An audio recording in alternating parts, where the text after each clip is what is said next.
streets. His story is one of cruelty and vengeance, a wound in the night that bleeds terror into the hearts of those who dare pass through. Once, he was a man, an old homeless wanderer, frail and forgotten, seeking refuge from winter's bite in the underpass's grim shelter. But cruelty found him. A pack of youths, their hearts as cold as the frost, descended upon him. They beat him, their laughter echoing as his bones cracked and blood pooled. Left to die, the cold and his wounds claimed him, but his end was not quiet. The vermin of Southend, the rats that skitter in the shadows, gathered. Drawn by death's scent, they devoured his face, leaving a grotesque mask of bone and ruin. Now the underpass is cursed. The air within is heavy, sour with the reek of decay and something fouler. By night, when the town grows still, a ghostly figure stalks the tunnels. A stooped silhouette, faceless, its form flickering like a flame in the wind. Those who see it freeze, their blood icing over as its eyeless gaze seems to pierce their souls. The sound comes next, a chorus of rat-like squeals, shrill and hungry, rising from the dark. Then the scraping. Claws, too large, too deliberate, dragging across the walls, carving unseen runes of dread. The living avoid the underpass after dusk. Those who must cross it speak of footsteps trailing too close, of breaths that aren't their own. Some swear the walls pulse, slick with an unnatural warmth, as if the concrete itself lives. Others have seen the rats, too many, too bold, swarming in patterns that defy nature, their eyes glinting with a shared malice. A few, the unlucky, claim the rat man whispers, his voice a rasp of pain and rage, promising retribution. No one knows what binds him to the underpass. Is he the old man's spirit, twisted by his gruesome end, or something older, summoned by the violence, wearing his death like a cloak? The youths who killed him are long gone, some say vanished, their fates unspoken. Southend's folk leave no offerings, only prayers to pass unmolested. If you tread that forsaken tunnel where the lights flicker and the air claws at your lungs, move quickly. Ignore the squeals, the scratches, the shadow that moves when it shouldn't, for the rat man is no mere ghost. He is the underpass's hunger, its vengeance, and he waits, faceless, for those who linger too long. Players, a high-energy tune that took the airwaves by storm. But hidden within its upbeat rhythm lies something far darker, a blood-curdling scream that echoes during the instrumental break. At first, it seems like nothing more than an artistic touch, a wild sound effect to emphasize the chaos of the roller coaster ride. But the scream is so raw, so horrifying, that it feels out of place. It doesn't sound like joy or excitement. It sounds like fear, pure and primal, and that's where the legend begins. According to the tale, the scream isn't a manufactured sound effect at all. It's said to be the desperate cry of a woman in her final moments, captured in the most horrifying of circumstances. Some claim the scream was lifted directly from a real-life emergency call, recorded as a woman was being attacked. Others insist that the sound came from the studio itself, where a model, allegedly the woman featured on the album cover, was violently murdered after an argument with the band. The eerie scream has been dissected and analysed, yet no definitive answer has ever been given. It lingers as an unsettling reminder of how closely horror and reality can intertwine. Whether it's a creative flourish or a recording of something truly sinister, one thing is certain. Once you've heard the love roller coaster scream, you'll never forget it. And every time the song plays, you might wonder, what if the legend is true? What if that scream belongs to a ghost whose cry for help was immortalised in the music, forever haunting the track?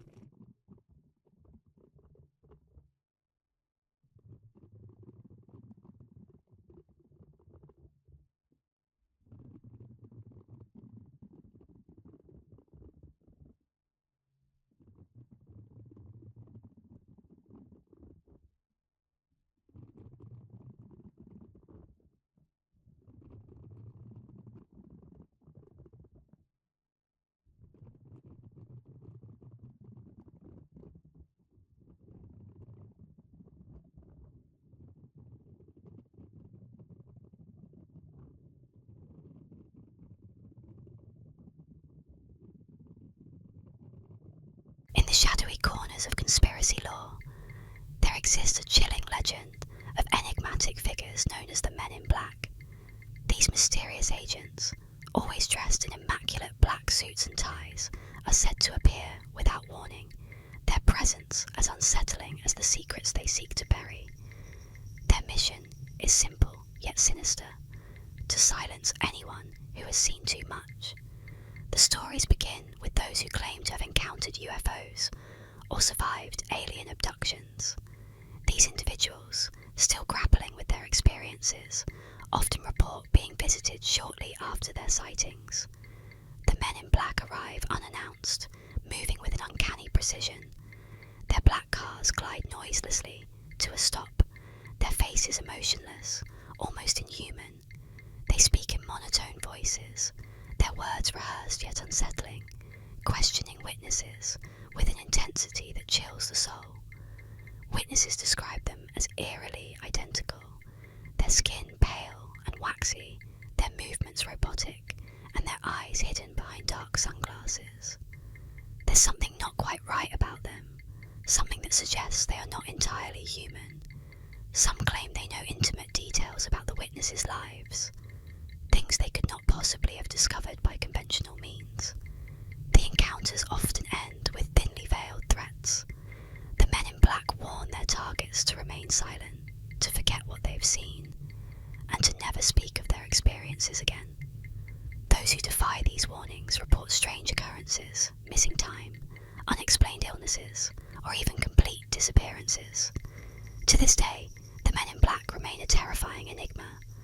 Are they government agents protecting hidden truths? Or are they something otherworldly, sent to ensure that humanity remains blind to the forces that lurk in the stars?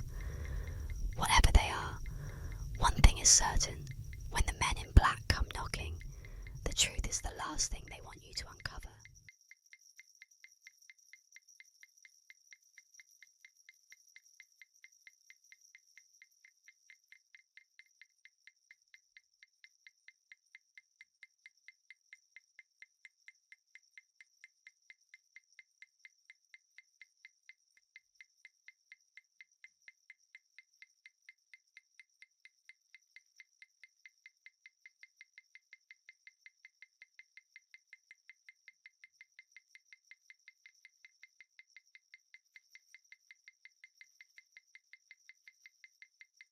The air crackled with an unspoken tension, a palpable sense of unease that settled over the concert hall. The stage lights dimmed, casting long, ominous shadows across the hushed crowd. A lone figure emerged, bathed in a single spotlight, his face etched with a haunting sadness. Phil Collins, the opening chords of In the Air Tonight, echoed through the hall, a melancholic melody that sent shivers down the spines of those who knew the dark secret behind the song. The legend, whispered in hushed tones, spoke of a drowning, a tragic event witnessed by Collins himself. A young boy, struggling in the water, his cries for help growing weaker with each passing moment. And on the shore, a figure stood watching, close enough to save the child, yet frozen in inaction. Collins, too far away to intervene, watched in horror as the boy slipped beneath the waves, his life extinguished before his eyes. The song, they said, was a testament to that night, a haunting lament for a life lost, and a chilling indictment of the silent witness. The lyrics, imbued with a raw, visceral emotion, hinted at the darkness that consumed Collins, the burning rage, and the agonizing helplessness he felt. The iconic drum solo, a primal scream of anguish, a cathartic release of pent-up emotion. But the legend didn't end there. Whispers turned into rumours, embellished with each retelling. Some claimed Collins had tracked down the person responsible, confronting them in a dramatic showdown. Others spoke of a curse, a supernatural retribution visited upon the silent witness. And then, the most chilling variation emerged, a story that sent shivers down the spines of concertgoers. They said Collins, during his performances of In the Air Tonight, would sometimes single out a member of the audience, someone he believed to be the guilty party. The spotlight would shift, illuminating their face, exposing them to the judgment of the crowd. As Collins sang, his voice filled with a chilling intensity, the lyrics taking on a new, accusatory meaning. The silent witness, they said, would be revealed, their dark secret exposed to the world. Tonight, as Collins sang, his eyes scanned the crowd, a flicker of recognition in their depths. The spotlight shifted, landing on a lone figure in the back, their face pale and drawn. A collective gasp rippled through the audience. The figure, bathed in the harsh glare of the spotlight, looked eerily familiar. A face Collins hadn't seen in years. The face of the boy who had drowned.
The legend of Nycombe is one of triumph, but those who whisper it in hushed tones know that his spirit still lingers, a phantom bound by vengeance and fury.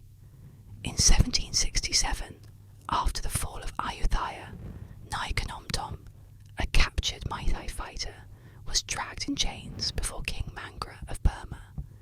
The king, intrigued by the fierce reputation of Siamese warriors, devised a cruel test: fight 9 of his greatest Lethwei champions without rest, win and earn your freedom, lose and be forgotten in the dirt. One by one they came, 9 killers, 9 brutal, merciless battles. The first challenger lunged, but Canom Tom moved like a shadow, his fists and elbows crashing into flesh with the force of a storm. Bones cracked, blood sprayed. The Lethwei fighters fell, one after another, each more savage than the last. The 9th man stood before him trembling. Nycombe did not hesitate. With a final, thunderous strike, the warrior sealed his victory. He stood alone, breathing heavily, surrounded by the broken bodies of those who dared face him. King Mangra, stunned, kept his word. Nycombe was free, but freedom came at a cost. Some say he never truly left. To this day, in the dead of night, fighters in empty training halls hear the echo of unseen fists striking sandbags. Some swear they've glimpsed a shadow moving in the ring, a lone figure wrapped in tattered cloth, forever fighting ghosts of the past. And if you ever hear the whisper of fists cutting through air, do not turn around, because Nycombe still fights, and he is watching.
listen, but no one believed her.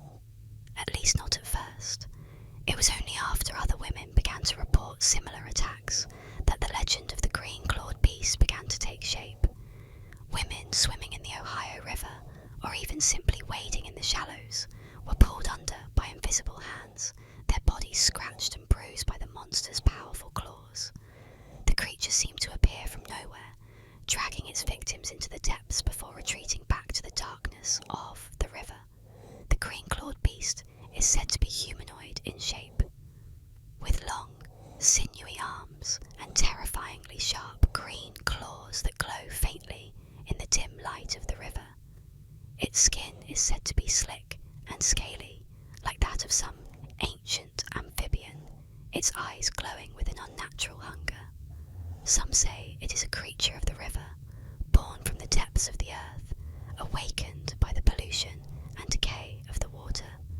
Others whisper that it is something far older, an ancient terror, long forgotten but never truly gone, that has always lurked beneath the surface, waiting for the right moment to strike.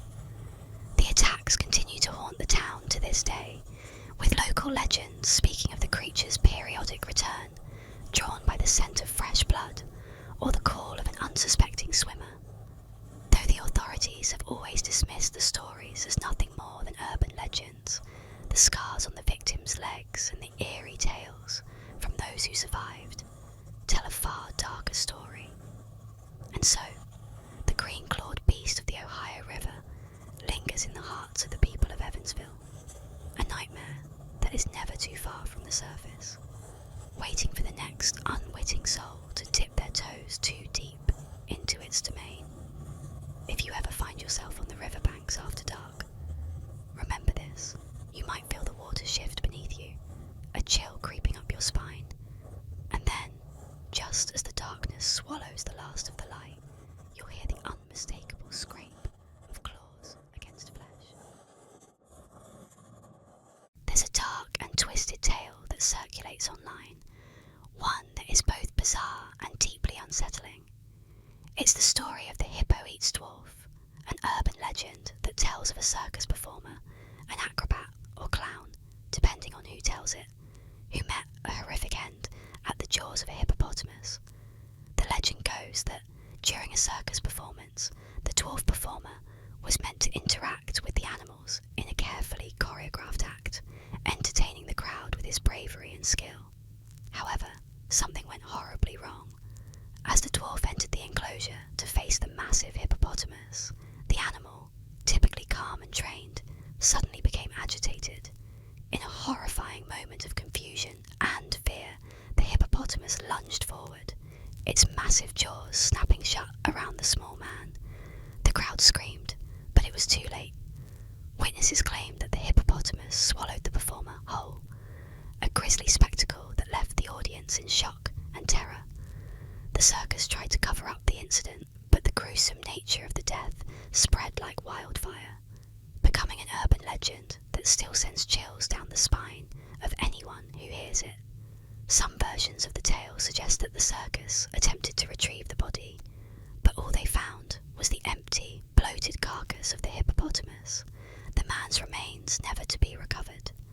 Others claim that the performer's spirit haunts the circus grounds, lingering in the shadows, seeking vengeance or simply trying to make sense of his bizarre and brutal fate. No matter the version, one thing is certain. The Hippo Eats Dwarf legend is one that continues to terrify, reminding us of the chaos and horror that can unfold when the line between performer and beast is tragically crossed.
It started in Brookline, Massachusetts in 1981. Children came home pale and trembling, their voices shaking as they spoke of figures lurking near schools and playgrounds. Clowns, but not the kind that belonged in a circus. They wore bright costumes, oversized shoes, and painted on grins, but their eyes were too dark, too hollow. Their movements were jerky, unnatural, as if something wrong was hidden beneath the fabric and face paint. They never spoke, they only watched. Some children claimed the clowns beckoned to them, whispering in voices that didn't match their painted smiles. Others said the clowns appeared suddenly from behind trees, from alleys, always too close, too silent. Then they started chasing. One boy swore he saw a clown's grin stretched too wide, its teeth too sharp, before it lunged. A girl, breathless with terror, claimed she ran for blocks, hearing the sound of giant shoes slapping against the pavement behind her, only to find no one there when she turned around. Parents called the police, but when they arrived, the clowns had vanished. No footprints, no tire tracks, nothing. For weeks, sightings spread. More towns, more clowns, more terror. But no one was ever caught. No one knew where they went. Then, just as suddenly as they appeared, they were gone. But some say they never truly left. That in the quietest hours of the night, near empty playgrounds and abandoned streets, if you listen closely, you might hear laughter. Not the kind that brings joy, the kind that never stops.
Leave the forest as you found it, or face its wrath.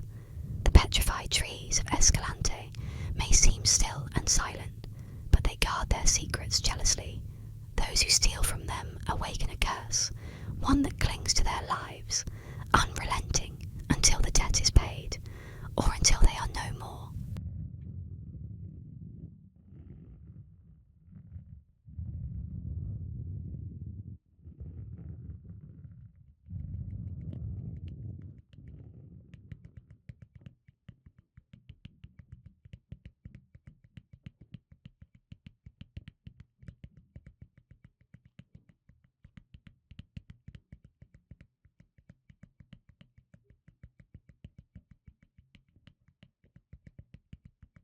In the shadows of Terrell, Texas, whispers and warnings have woven a chilling legend through the generations. A tale that clings to the fringes of nightmare and reality. They call her the Candy Lady, but behind the innocuous name lurks a sinister spectre named Clara Crane, whose story has haunted the town for over a century. The legend began in the early 1900s, when children in Terrell started to vanish without a trace. Desperate parents scoured the land, dredging the creeks and combing through the thickets, but none could unearth any sign of their missing offspring. As the community groped for answers, a disturbing pattern emerged. Children reported finding candies on their windowsills, pieces of caramels wrapped in crinkling parchment paper,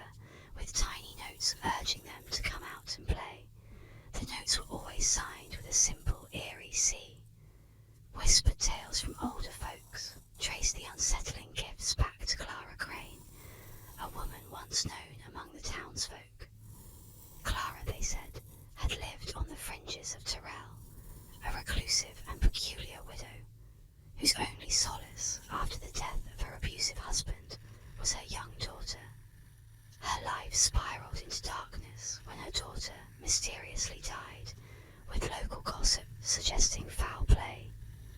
The town shunned her, whispering that she had gone mad with grief, her mind twisted by the tragedy. Some said she blamed the children of Tyrrell for her loss, believing they had enticed her daughter into some fatal mischief. After her daughter's death, Clara vanished into obscurity, leaving only the decrepit shell of her home as a testament to her existence. But the story of the Candy Lady did not end with her disappearance. It was as if her spirit, unquelled by death or reason, continued to seek vengeance. The candies kept appearing, each piece an eerie invitation from beyond the grave. The most unsettling accounts involve letters found with the older children, written as if Clara herself were conversing with them from the shadows. These letters were more sinister, promising the children their fill of sweets in life and in death. It was as if Clara was crafting a congregation of souls, luring the innocent with sugar-coated deceit. Late at night, when the moon cast a ghostly glow across the fields, some claimed to see a figure near the edge of the woods, a silhouette of a woman in a tattered gown, her face obscured by the darkness. They said it was Clara, watching, waiting for her next child to claim. Those who dared to venture too close to the woods at night reported hearing the soft, unsettling melody of a lullaby drifting through the trees, only to be swallowed up by the suffocating silence of the unseen. To this day, the legend of Clara Crane, the Candy Lady, lingers in the air of Tyrrell like a thick fog. Parents tightly secure their windows, wary of the old tale, and remind their children to steer clear of the sweets that might appear unbidden. As Halloween approaches each year, the tension in the town tightens, a collective memory of the loss stirring in the hearts of those who remember. And so, the community watches and waits, the legend of Clara Crane etched deep in their bones, a spectral reminder that some tales are too chilling to be forgotten, and some spirits too vengeful to rest.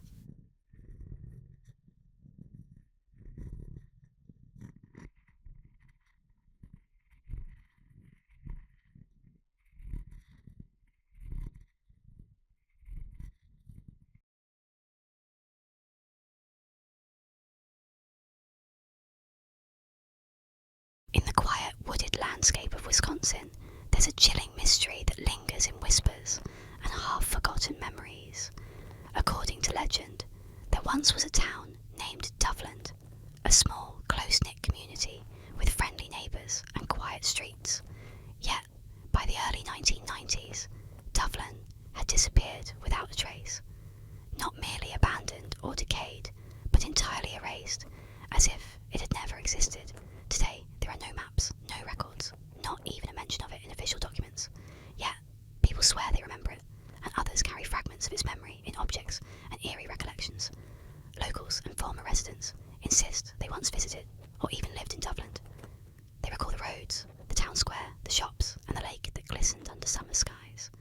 Some claim they have souvenirs, t-shirts, postcards, or even keychains that bear the name Doveland, Wisconsin.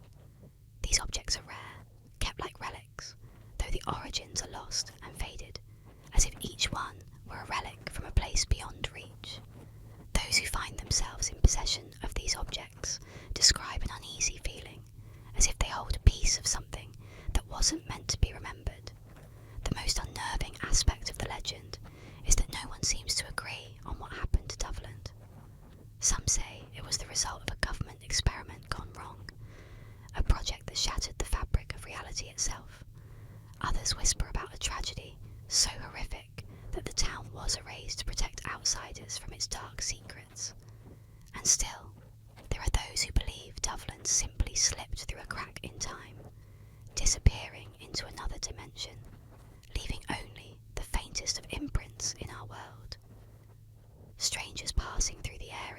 Doveland once stood often report feeling lost or uneasy, as if they're being watched by something unseen.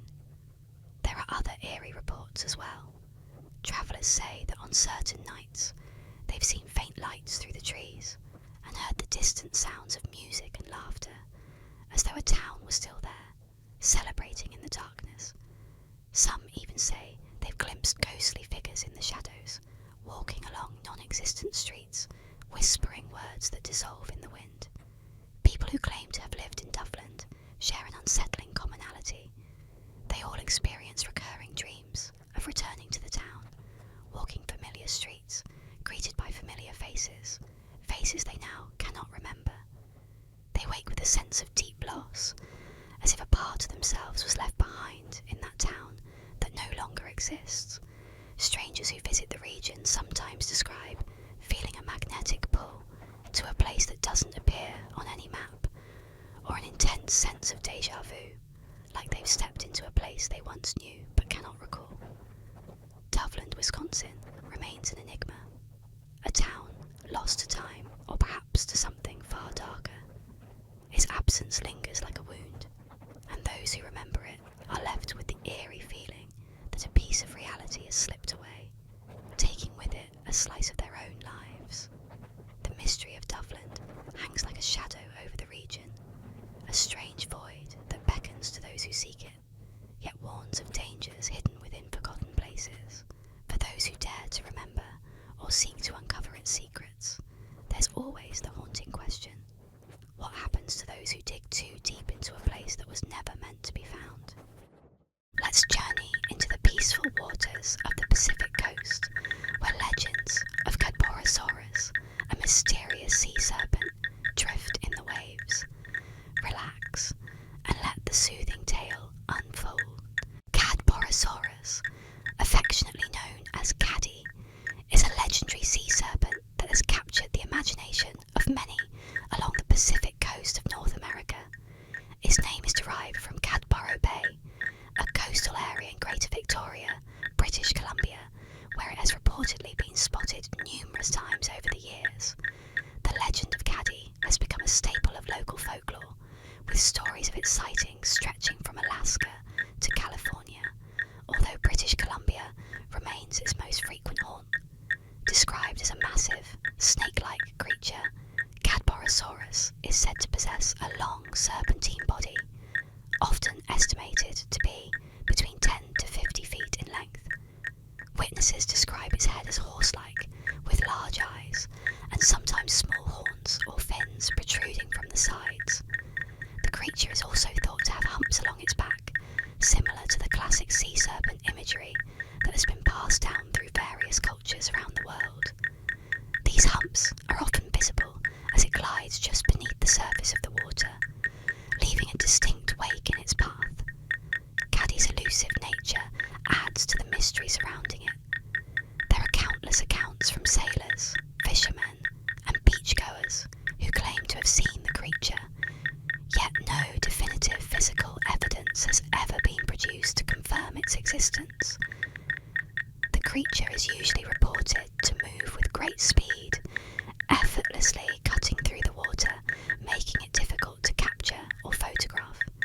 Some theories suggest that Caddy could be a type of prehistoric marine animal that has managed to survive in the deep, unexplored waters of the Pacific. Others believe it could be an undiscovered species of giant eel, or a relative of the oarfish, a long, ribbon-like fish known for its impressive size. Throughout the years, various expeditions and searches have been launched to find Cadborosaurus, but none have succeeded in proving the creature's existence. In 1937, the legend gained even more traction when the carcass of a strange sea creature, believed by some to be Caddy, was found in the stomach of a sperm whale. The discovery sparked a flurry of media attention, but the remains were never properly examined, and skeptics argue that the body was likely that of a known marine species. Despite the lack of solid evidence, the legend of Cadborosaurus lives on, inspiring curiosity and wonder about what might still be lurking beneath the waves. lies the chilling tale of the floating coffin of Charles Coghlan, a legend as haunting as the sea that carried it. Charles Coghlan, a celebrated actor born on Prince Edward Island, Canada, met his end far from home on November the 27th, 1899, in Galveston, Texas. His body was interred in a stately vault in Lakeview Cemetery, where it was thought to rest in peace.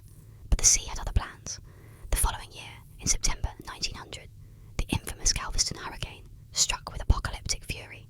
Winds howled like banshees, and the surging waves claimed thousands of lives, including the dead already buried in the earth.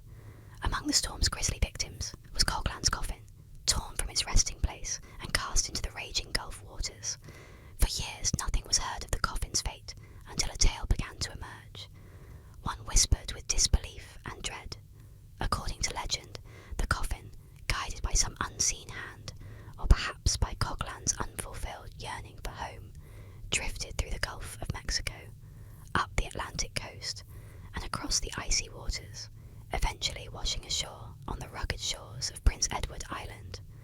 There, it was said, his remains were laid to rest at last in the land of his birth, completing a ghostly journey of thousands of miles. Though modern accounts debunk the fantastical end of the legend, claiming his coffin was discovered in 1907, partially submerged in a marsh just 9 miles from Galveston, the eerie myth endures. Ripley's Believe It or Not immortalised the story in 1929, solidifying its place in folklore. Even now, the tale of Charles Coghlan's floating coffin remains a ghostly reminder of nature's wrath and the strange forces that seem to guide the dead. Whispers linger of his spirit still haunting the restless seas, a man forever tethered to the tides that carried him home.